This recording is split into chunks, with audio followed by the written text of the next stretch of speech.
Ассалаумағалейкум, құрметті менің оқырмандарым, қалайсыңдар, амансыңдар ма? Қазір Маңғыстау облысында, Маңғыстау облысының Ақтау қаласында тергеу сотының алдында тұрмын.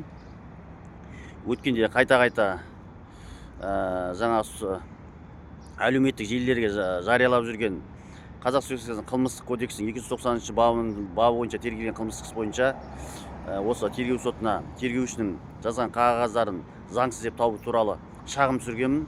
Сол тергеу сотының бастығына кіріп, соның хабарын білетін боламын. Ол бір. Екіншіден, кеше мен жаңағы бір 200 миллионға алдап кеткен адамдарды, алданып қалған адамдарды қорғап жатырмын. Бұйырса, қазір осыдан шыққаннан кейін тергеу басқармасына барам.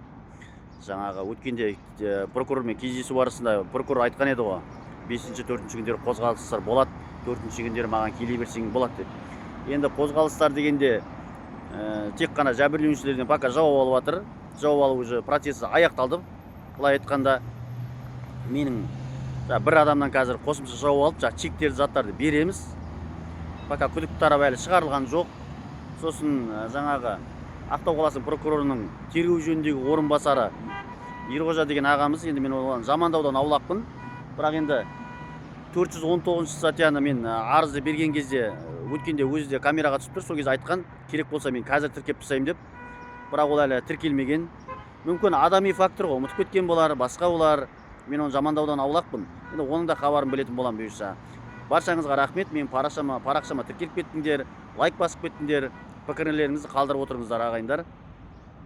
Алдағы уақытта жақсы жаңалықтар күтіңіздер. Осы парақшамда менің YouTube каналымның сілтемесі бар. YouTube каналымда әртүрлі болған оқиғаларды салдым және салып отырамын. Сол YouTube каналыма да мен тіркеліп кеттіңдер. Осы сілтеме арқылы өтіп. Рахмет бәріңізге.